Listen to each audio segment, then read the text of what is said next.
Então, TRG é terapia do reprocessamento generativo.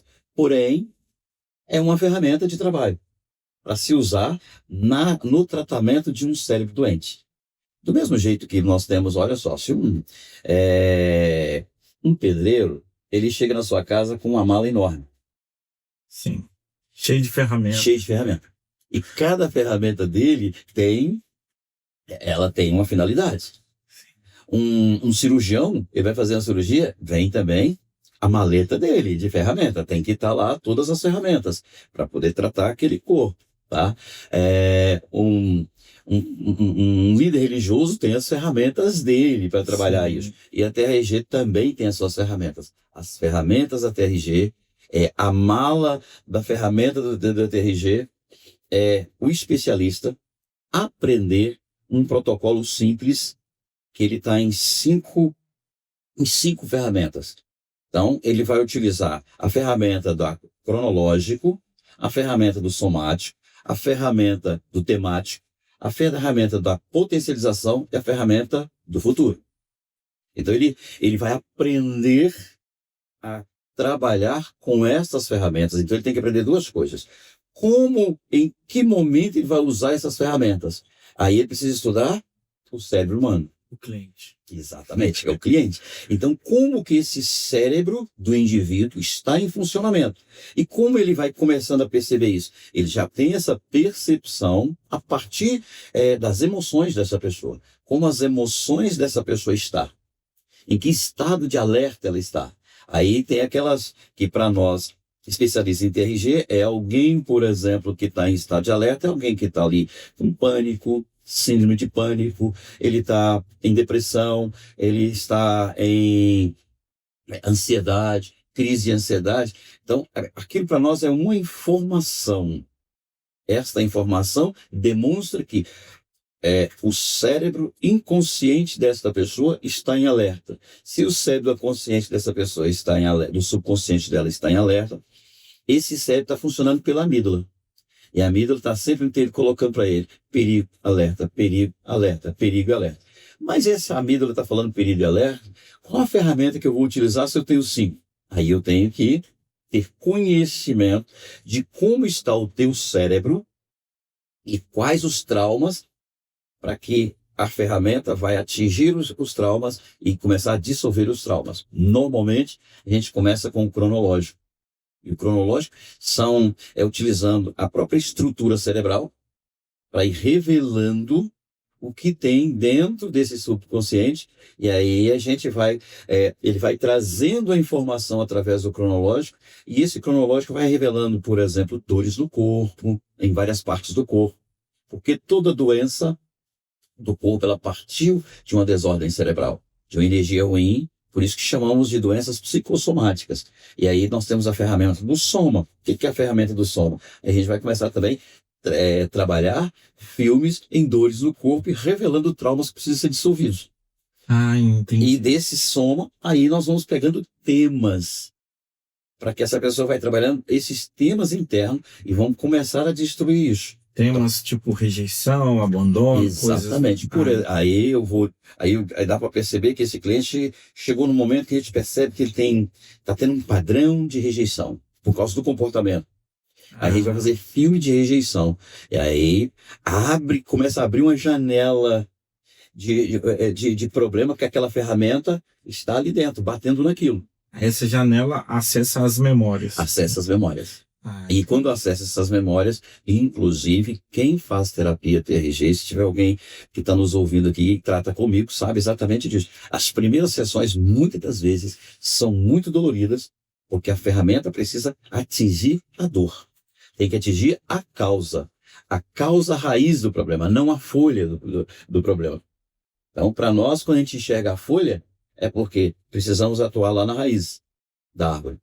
E, às vezes, outros métodos vai tratando a folha, tá? Outros vai até o tronco. Então, a TRG é a ferramenta que ela mergulha na raiz e vai cutucando essa raiz. Porque o nosso cérebro tem uma coisa interessante. O que ele faz com a gente? Desde a nossa primeira infância, desde o ventre da nossa mãe. Ele vai guardando traumas, marcas de trauma, só que ele vai criando uma estrutura para isso. Ele pega as coisas boas e vai colocando embaixo, e as ruins colocando em cima. Então é como se o indivíduo, em todo o tempo, ele está sentado em memórias ruins na convivência do dia a dia. Aí ele entra em sofrimento. Entendi. Sofrimento, perda. Aí ele vai disparando o gatilho onde é que não deveria. É uma pessoa, por exemplo, vou citar um caso aqui, né, de uma pessoa, hoje, acabou de mandar uma mensagem, porque ela faz terapia comigo, e ela disse, olha, eu estou tendo uma sensação muito ruim, estou com a garganta que parece que tem um nó na minha garganta, tem algo que está difícil de engolir. Tá? Mas ela reprocessou na terça-feira e todo o reprocesso dela era realmente coisas difíceis de engolir. E ela até vomitou hoje. Aí ela me disse, peraí, esse vomitar, o que eu faço? Falei, completamente normal. É o corpo expelindo para fora uma pressão de sofrimento que está dentro. Como ela ainda é bem jovem, olha o que já está evitando na vida dela. Lá no futuro, ter doenças bem mais agravantes internamente. Inclusive, câncer, como doenças, vou dar um exemplo de câncer. O que é câncer? Câncer é células tristes. Tá? Não estou dizendo aqui que você vai fazer terapia TRG para curar câncer, não. Então, isso daqui a pouco eu fico... Fico adendo, né? Eu vou me tornar charlatão. Não, na verdade, a gente tratando aqui, evita, sim, uma série de coisas na sua vida no futuro. E pode, né, de certa forma, regredir uma doença que está progredindo, pode estabilizar, pode auxiliar nesse processo, né? Com certeza, porque essa ferramenta do protocolo, por isso que as pessoas têm que saber, TRG, ela tem um protocolo. O protocolo é as ferramentas que vão ser utilizadas para ir, é como se fosse o médico fazendo uma cirurgia física, só que é uma ferramenta de fazer uma cirurgia aonde ninguém está vendo, onde tem uma dor, mas está destruindo essa dor, tá? Utilizando aquilo que o próprio ser humano tem, que é a respiração, é a dopamina, para produzir adrenalina. Aí tem uma série de questões que o especialista precisa saber lidar com ela. Entendi. Por isso que a psicologia vai trabalhar, por exemplo, com informações históricas de como funcionam as suas emoções. Então você vai se compreender. É ótimo, é bacana, é fantástico. Só que agora imagina você dentro de um tratamento, e você está fazendo um tratamento 5 anos, 6 anos, é comum chegar pessoas dessa forma, 15 anos. Aí ele fala, olha, eu já estou cansado, não acredito em mais ninguém. O que está acontecendo? Eu sei do meu problema. Eu não sei como destruir ele. Entendi. Aí vem o profissional e fala, olha, você precisa ter uma atitude.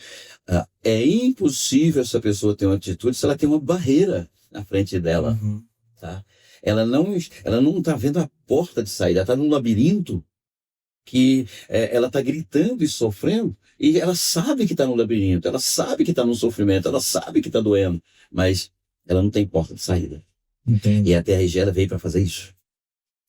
É como se destruísse essa porta e a pessoa consegue sair do labirinto. E aí ele sai, a gente até costuma dizer, depois de passar por processos de terapia TRG, tá?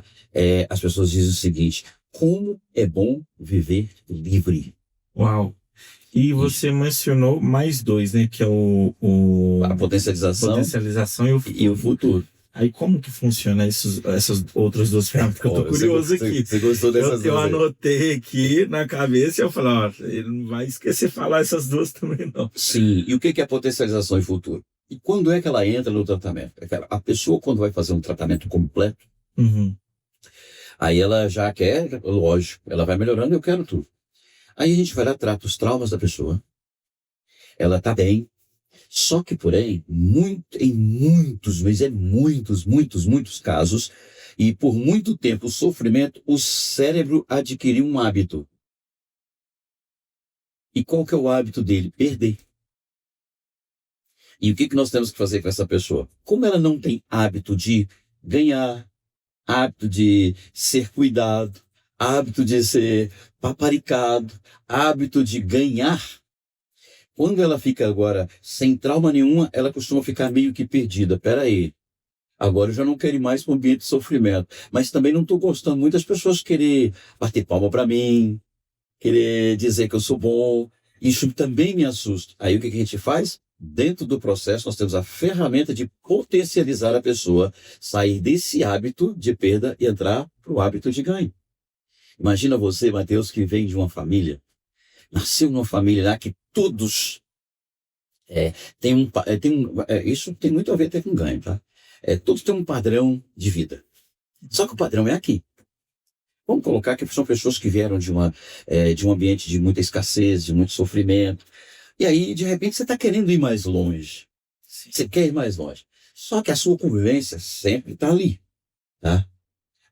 Aí você vai lá, faz terapia, e aí descobre que você pode morar em outro lugar. Mas para morar em outro lugar, você precisa de dinheiro. Só que a sua família já desenvolveu uma ideia de que dinheiro é problema. Uhum. Tá? E dinheiro, o povo tem um merchan muito aí de dizer, dinheiro não traz felicidade. Olha, eu vou até dar um adendo aqui. Dinheiro não traz felicidade, mas ele compra qualidade melhor. Qualidade de vida. Exatamente, eu não posso ser refém dele, mas ele compra. Sim. Ele compra uma boa qualidade de vida, ele compra, você vai no restaurante, você pode comprar, você tendo dinheiro, você compra o que você quiser. Se você não tem, você vai comprar o que vai te oferecer e cabe no seu... Cabe no bolso, né? Isso, é o que cabe no meu bolso. Eu não posso... Aí, de repente, você tem sua família que está morando num local onde é tenso, é terrível, e toda vez que chove, vem um desmoronamento e você passa um aperto muito grande. Agora, se você tem um dinheiro e consegue comprar uma casa em outro lugar, aí alguém vai me dizer que isso não traz um conforto, uma sensação de segurança? Claro que traz. Uma sensação de paz. De paz. O pai que está ali lutando para trabalhar, aquela mãe que deixa os filhos dela e sai de madrugada para pegar um ônibus e vai 2 horas para o trabalho, trabalhar na casa dos outros, depois ela volta 2 horas, 4 horas, e os filhos têm que ficar quase que trancados dentro de casa, ela está lá sofrendo. Agora, essa mulher que ela está ali como ela está ali trabalhando, vamos colocar que ela está como faxineira. Ela não é faxineira. Não é desmerecendo nada, mas ela está. Mas o salário só dá para ela bancar aquilo. Então essa mulher, ela não pode, ela estudar, se tornar uma enfermeira e ganhar um pouco mais para comprar uma casa, ela não vai ver melhor? É por isso que eu não gosto muito dessa palavra de ser. E ela não pode sonhar além dos limites financeiros que ela tem, né? Isso. Ou seja, aí quando ela ganha mais, aí isso expande. Agora eu posso viajar, agora eu posso fazer uma faculdade, agora eu posso fazer isso. Abre um mundo de possibilidades. Um mundo de possibilidades. Então, imagina você estar naquele ambiente que todos têm aquele mesmo nível. Aí você quer ascender. Tá? Opa, descobri que eu posso sair do labirinto. Eu quero sair do labirinto. E eu tenho um labirinto de convivência aqui. Só que aí o Mateus agora trata, fica melhor para ele mesmo, começa a descobrir que ele tem um merecimento demais. Eu mereço mais do que eu estou agora. Abri uma visão, eu começo a enxergar, aí o Mateus quer estudar. E aí, de repente, quando o Mateus vai estudar, alguém fala, peraí, você não vai dar conta de pagar uma faculdade, você não vai dar conta de pagar os estudos. Não, mas eu vou vender aquele carro que custa 20 mil reais, eu vou investir nos meus estudos. Aí todos vão querer te proteger. Não, vende não, você vai perder. Mas eles estão querendo te proteger. Porque o nível é esse aqui. Só que aí você está enxergando um investimento para ser melhor lá na frente para você mesmo. Porque a sua visão mudou. Aí é onde é que entra a potencialização. É auxiliar você romper essa barreira da prisão daquele ambiente para que você se desprenda dele e vá. Porque depois que você desprender daquele ambiente, daquelas vozes que quer te proteger, você vai se tornar o chato da família, o metido da família, o que é ser melhor da família. Mas todos ali estão falando isso, não é porque está com raiva de você, não. Sim. É porque você está indo. E não é inveja também, não. E eles têm, de uma certa forma, medo. Olha, cuidado, não é fácil. Já vi outros caindo, já vi outros se perdendo. Então, aí cria essa sensação. Eles querem te proteger. Aí eles estão operando pelo alerta, né? Pelo alerta. Ele está em alerta. Eles estão em alerta. Eles estão presos naquilo que já tinha se tornado um hábito. Então, você está seguro, é aqui. A mente da pessoa está na liberdade, mas o corpo está na convivência do labirinto. Do labirinto. E aí, quando você sai, você saiu, você expandiu, você vai fazer novas conexões, vai experimentar outras coisas. Aí você vai querer ir mais longe. E é interessante. E o ir mais longe, eu preciso deixar para trás. Imagina aquela família que você vê lá todo domingo que vai almoçar com ela. Agora, você não vai ter tempo para voltar mais aqui, não, né?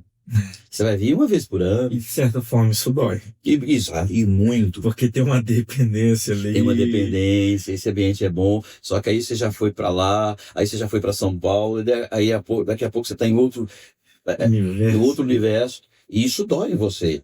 E essa dor, meu cérebro precisa entender, é a minha jornada, é a minha caminhada, eu preciso ir. Tá? Você vê que isso acontece muito em família. Os pais compram um terreno, e ele luta, paga aquele terreno, e ele tem um terreno lá de 500 metros. Aí ele tem 5 filhos. E aí o que vai promovendo ali? Todos vai construindo uma casa ali no terreno. Tá? Acontece muito. Eu sou corretor.